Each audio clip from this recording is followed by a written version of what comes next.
if you're tired of being tired, there are some simple things you can do, and if you plug them into your life straight away, you're going to notice a massive difference in your energy after a few days, and after a week you feel a hell of a lot better. So firstly, find out where you're losing the energy in your life. Now, there'll be energy leaks. Sometimes these energy leaks come from people. Sometimes these energy leaks come from food. Sometimes these energy leaks come from you doing activities that you know are just destroying you or beating you into the ground, such as high intensity exercise. And once you can find what those leaks are and stop them, you instantly get energy back straight away. Now, that might sound really weird to you. It might sound like, oh, hang on, that's just way too easy. That doesn't make a lot of sense. But you could also have something like inflammation of your gut. If that's inflamed and you're basically putting inflammatory foods into it and making the situation worse, you're constantly feeding the fire, and that's losing your energy from just some of the foods you eat. So examples of inflammatory foods could be like processed seed oils, could be any of your junk foods that you're having. If you're having like chips or pizza or deep fried foods, could be sugar. It could be, for people who are really sensitive, like lectins, so stuff from nuts, seeds, grains, beans, peas, that sort of thing. So all of these things have an inflammatory effect on your digestive system, cause it to obviously inflame, feel bad, but also that can cause leaky gut, and then that's just leaking toxins into your system. When that happens, then that's slowing everything down and making you way more tired than you need to be. Blue lights, so exposure to screens.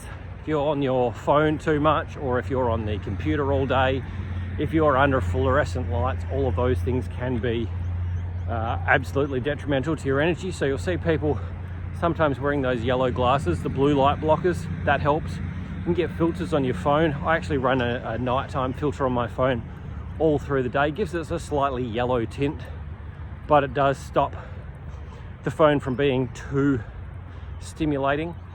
Also run the same sort of thing on the screen on your computer. You can set that up.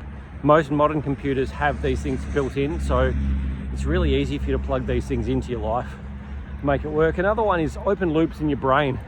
So if you're thinking about something because you haven't finished it, or you've said you're going to do something and you haven't done it, closing those loops, getting those things done, actually brings back a whole heap of energy for you, so you are not so tired. So it's really important to close those loops, to finish those things, to finish what you started. Because even if you're not really thinking about it, you might walk past an unfinished project, catch it out the corner of your eye, and unconsciously or subconsciously, that's running in the background in your brain, telling you you really need to get to that. You've been putting it off for months, etc., etc. And that too just drains your energy. Now, a lot of us are eating too many carbohydrates as a fuel source. Now, it's not saying that carbs are bad, but if they're the primary fuel source and your body keeps running on that, it just wants more and more and more of it.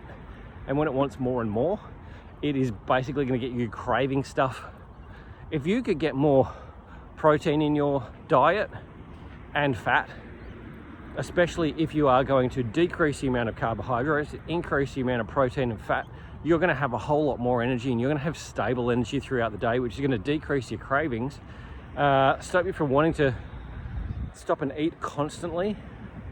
And when you have that stable energy, you're able to focus a whole lot better.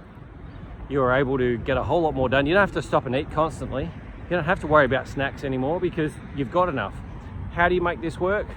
Size and thickness of your palm is half the serve of protein for a guy. So we need 2 of those per meal, probably 3 times per day.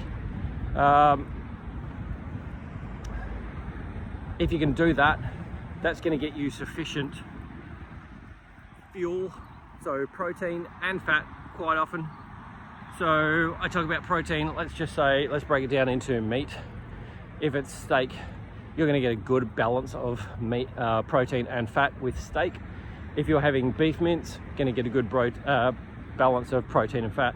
Go to lamb mince, and there's a good amount of protein and fat, but the fat is higher in that than in beef.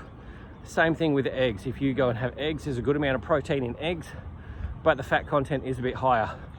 Now this is fine for some people and not so fine for other people. Some people are more fat sensitive. Some people are needing a higher protein level in order to be able to keep their energy up. The other side of it also comes down to weight gain, which is possible, but not absolute.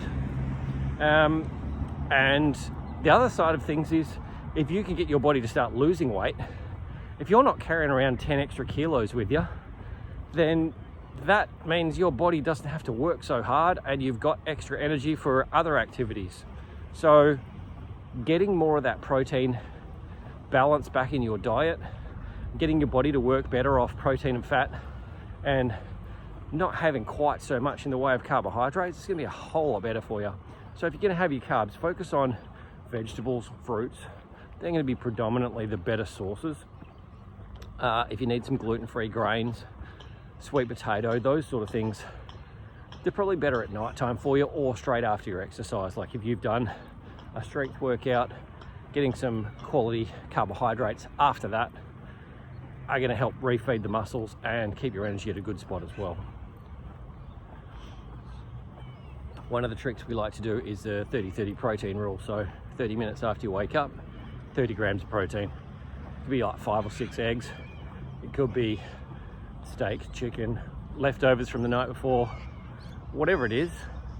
But if you can do that, that stabilizes your blood sugar and it gets you going with like strong, constant, consistent energy all through the morning. You do this on a regular basis and you may not even need to rely on coffee anymore. Totally worth doing. Really simple to plug into your life. Even if you are on the run, you could boil eggs the night before, have them sitting there ready to go. So you can eat them before work, on the way to work, when you get to your desk, whatever it is. It's really simple to be able to get that in, but it takes a little bit of prep work in order to be able to make it work. So if you struggle to get enough protein, that's one way to do it. Another way, like, it just keeps coming back to food preparation. The more you can spend time preparing your food, planning it all out and knowing what you've got to eat, you plan that out in the week and you don't have to think about stuff anymore because you just got food prepped and ready to go. You take the thought out of it and everything gets so much easier. That's one of those closed loops in your brain then. Open loops, closed loops, close that loop because you know that thing, oh, I should be doing this, I should be doing this, I am doing this, loop is closed and you're just able to cruise on and get everything working. Sometimes you will get a lot of fatigue in your life. You're not really sure why. Much of that can be attributed to dehydration. If you're not drinking enough water, then that can be a problem. If you're drinking a heap of water, but you feel like you're just constantly going to the toilet and always needing more and more water, maybe your electrolyte balance is out and you actually need to get electrolytes in on a regular basis. So if you can get some electrolyte powder, that's going to be a really easy way to be able to balance some of that energy. I would be using this daily. In fact, I have electrolyte powders that I use pretty much daily, but on top of that, I also put a pinch of salt in every liter of water that I use. So salt, I use Celtic salt. Got a good mineral balance in there, and because of that, it's got enough electrolytes to be able to keep your body on a solid absorption basis. So it's going to absorb more of that water, hold it into your cells, keep you feeling more hydrated. When you're more hydrated, your body's not screaming for energy quite so much. So that's a few things that you can plug into your life just to get some free energy really quickly. Another thing you can do is grab my 14-day energy upgrade. You do that, and that's got a few extra tips in there. It's going to take you about 10 or 15 minutes a day to plug these things into your life, but after 2 or 3 days you will notice how much extra energy you have, and after a week you'll be hooked. After a couple of weeks you'll be looking for even more answers. The cool thing about this is, yes, initially it's going to take you 10 or 15 minutes a day. After a few days you'll start to get your time and energy back, and then it starts to give you some free time, some free energy, because you're able to think clearly, you're able to do more, you might be in less pain. All of these things attribute to freeing up energy, and the more you can free up energy, the better life is. So if you go to the link in the description, you'll be able to find where I have all of these resources. Click the link, join the group. If you've got any questions, fire them at me.